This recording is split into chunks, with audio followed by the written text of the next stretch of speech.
राहुल उछल रहा था, डर से ज्यादा एक्साइटमेंट था। सामने खड़ा था वो पुराना खंडहर, बिल्कुल खामोश। पूरा चांद पेड़ों के टेढ़े मेढ़े साए बना रहा था। चलो करते हैं। उसकी आवाज रात के सन्नाटे में कांप रही थी। पायल हमेशा की तरह शक करते हुए आंखें घुमाई। बस एक पुराना घर है राहुल, क्या ही होगा। समीर जो हमेशा चुप रहता है, उसने सबको चौंका दिया। बहुत कुछ, चलो अंदर चलते हैं, देखते हैं कहानियां सच्ची हैं या नहीं, और फिर निकलते हैं।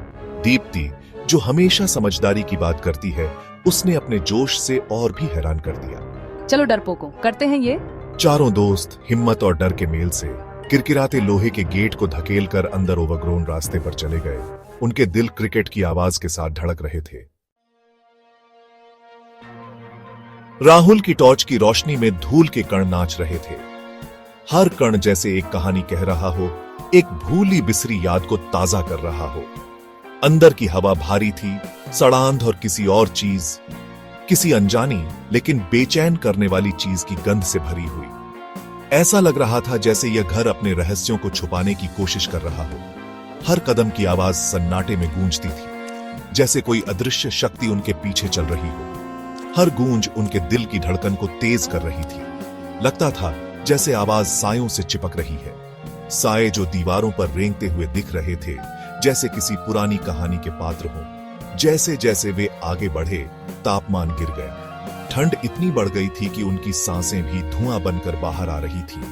पायल ने अपना शॉल कसकर लपेटा, उसकी हिम्मत ठंड के साथ कम हो रही थी। उसे ऐसा लग रहा था जैसे यह ठंड उसके दिल तक पहुंच रही हो। दीवारों से एक धीमी सी आवाज आ रही थी, जिससे उनकी रीढ़ में सिहरन दौड़ गई। यह आवाज जैसे किसी पुराने रहस्य की गूंज हो। समीर ने कसम खाई कि उसने कुछ हिलते हुए देखा, एक साया जो दिखाई दिया और गायब हो गया। वह साया जैसे किसी अनदेखी शक्ति का प्रतीक था। जैसे ही वे बड़ी सीढ़ियों पर चढ़े, फर्श उनके वजन से कराह उठा। हर कदम के साथ सीढ़ियां जैसे अपनी उम्र का एहसास दिला रही थी। हर आहट एक चेतावनी की तरह लग रही थी, जैसे वो हर में कुछ बताना चाह रहा था। लेकिन वे रुके नहीं। लेकिन दोस्त, उनकी जिज्ञासा अब एक प्रेरणा बन गई थी। आगे बढ़ते रहे। हर कदम के साथ उनका साहस बढ़ता जा रहा था और वे इस रहस्यमयी घर के और करीब आ रहे थे।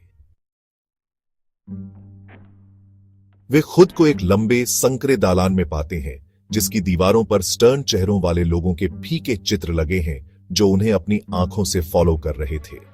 हर कदम के साथ उन चित्रों की आंखें और भी अधिक जीवंत लगने लगती थीं, जैसे कि वे किसी गहरे रहस्य को छुपा रहे हों। दूर अंत में एक लंबा सजा हुआ शीशा उनकी टॉर्च की टिमटिमाती रोशनी को रिफ्लेक्ट कर रहा था। सामने की दीवार पर नाचते हुए साए बना रहा था। उस शीशे की सजावट इतनी इंट्रिकेट थी कि वह किसी प्राचीन काल की याद दिला रही थी। देखो, दीप्ति फुसफुसाई, उसकी उंगली कांपते हुए शीशे की ओर इशारा कर रही थी। उसकी आवाज में एक अजीब सी घबराहट थी, जैसे कि उसने कुछ भयानक देख लिया हो। पहले तो उन्होंने कुछ भी असामान्य नहीं देखा। शीशा बस एक साधारण शीशा ही लग रहा था, लेकिन जैसे ही उन्होंने ध्यान से देखा, उन्हें कुछ अजीब महसूस हुआ। फिर जैसे ही उन्होंने देखा, रिफ्लेक्शन में एक आकृति दिखाई देने लगी। अंधेरे में ढकी एक भूतिया आकृति, जिसकी आंखें एक भयानक बुरी रोशनी से चमक रही थीं। वह आकृति धीरे धीरे स्पष्ट होती जा रही थी, जैसे कि वह शीशे के अंदर से बाहर आ रही हो। उनके मुंह से एक चीख निकल गई। वह चीख इतनी जोरदार थी कि वह पूरे दालान में गूंज उठी। पायल पीछे हट गई। उसका चेहरा बिल्कुल सफेद हो गया। उसकी आंखों में डर साफ झलक रहा था, जैसे कि उसने कुछ बहुत ही भयानक देख लिया हो। समीर उस रात पहली बार सचमुच डरा हुआ लग रहा था। उसकी आंखों में एक अजीब सी बेचैनी थी, जैसे कि वह उस भूतिया आकृति से बचने का रास्ता ढूंढ रहा हो। शीशे में आकृति बनी रही। उसकी चमकती आंखें उनकी आत्मा में उतरती हुई प्रतीत हो रही थी। वह भूतिया आकृति जैसे उन्हें कुछ कहना चाह रही थी, लेकिन उसकी आंखों की चमक ने उन्हें जड़ कर दिया था। शीशे में आकृति हिली। यह रिफ्लेक्शन से बाहर निकल आई। इसका रूप ठोस होता गया, क्योंकि इसने भौतिक दुनिया में प्रवेश किया। तापमान गिर गया। एक बोन चिलिंग ठंड जो उनके फेफड़ों से हवा चूस रही थी।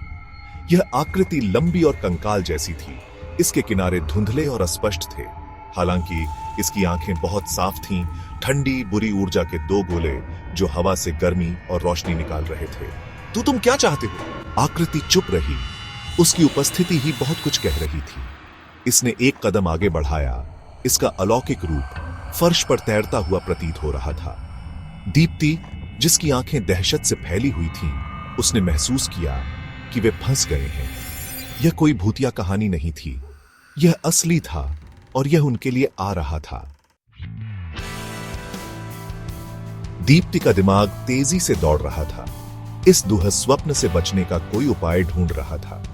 उसकी दादी की कहानियां, जिन्हें उसने अंधविश्वास कहकर खारिज कर दिया था, उसके विचारों में छा गई। एक प्राचीन मंत्र, बुराई से बचाव, उसके दिमाग में गूंज रहा था। उसे कोशिश करनी थी। एयूएम त्र्यंबकम यजामहे सुगंधिम पुष्टिवर्धनम। हवा में ऊर्जा छटक रही थी। आकृति रुक गई। उसकी चमकती आंखें दीप्ति पर टिकी हुई थी। हर शब्दांश के साथ दालान का तापमान बढ़ता हुआ प्रतीत हो रहा था। दमनकारी वातावरण थोड़ा हल्का हो रहा था। आकृति टिमटिमाई। उसका रूप कम स्पष्ट होता गया। उसकी गति अनिश्चित हो गई। आशा नाजुक और नई, डरे हुए दोस्तों के दिलों में खिल गई। क्या यह सचमुच काम कर रहा था? भागो, हमें यहां से निकलना होगा। राहत का पल ज्यादा देर तक नहीं रहा। हर कोई जानता था कि यह शांति अस्थायी थी। आकृति एक कान फाड़ देने वाली चीख के साथ, जो उनकी हड्डियों में गूंजती हुई प्रतीत हो रही थी, झपटी। यह चीख इतनी भयानक थी कि उनके रोंगटे खड़े हो गए। दोस्तों पर दहशत छा गई। वे एक पल के लिए जड़ हो गए, लेकिन फिर उनके पैरों ने उन्हें भागने के लिए मजबूर कर दिया। पायल का हाथ पकड़कर राहुल चिल्लाया, हमें जल्दी करना होगा। पायल, यह हमारे पीछे है। वे दालान में वापस भागे। उनका डर उन्हें गति दे रहा था। हर कदम के साथ वे महसूस कर सकते थे कि खतरा उनके और करीब आ रहा था। उनकी बेतहाशा भाग दौड़ के नीचे फर्श कराह रहा था। साए उन्हें पकड़ने के लिए पहुंचते हुए प्रतीत हो रहे थे। हर कदम पर फर्श की दरारें और चीखें उनके डर को और बढ़ा रही थी। वे बड़ी सीढ़ियों से नीचे गिर पड़े। उनकी टॉर्च अंधेरे में लुढ़क गई। उन्हें पूरी तरह से अंधेरे में डुबो दिया। अंधेरे में वे एक दूसरे को खोजने की कोशिश कर रहे थे। लड़खड़ाते और गिरते हुए वे आखिरकार हवेली के सामने के दरवाजों से बाहर निकल आए। ठंडी रात की हवा उनके ऊपर एक आशीर्वाद की तरह बह रही। यह हवा उनके थके हुए शरीरों को थोड़ी राहत दे रही। वे तब तक दौड़ते रहे जब तक वे घर से बहुत दूर नहीं पहुंच गए। उनके फेफड़े जल रहे थे। उनके दिल उनकी पसलियों के खिलाफ एक उन्मत्त लय में धड़ रहे थे। वे जानते थे कि वे सुरक्षित नहीं थे, लेकिन कम से कम वे अब उस भयानक जगह से दूर थे। आखिरकार सुरक्षित, वे ओस से ढकी घास पर गिर पड़े। सांस लेने के लिए हाँफ रहे थे। जैसे ही वे वहां लेटे थे, रात की घटनाएं भयानक लहरों में उन पर छा गईं। उन्होंने इसे सुना, एक आवाज जिसने उन्हें ठंड से भर दिया। हवेली की दिशा से रात की हवा पर सवार एक ऐसी आवाज आई जो शोकाकुल और विजयी दोनों थी। एक आवाज जो प्राचीन शक्ति और असीम द्वेष की बात करती थी। यह एक हंसी थी, आकृति की हंसी। रात के सन्नाटे में आवाज गूंजती रही। उस भयावहता की एक भयावह याद दिलाती है जिसकी उन्होंने गवाही दी थी। एक वादा कि उन्होंने जो अनुभव किया था वह खत्म नहीं हुआ था, दूर दूर तक नहीं।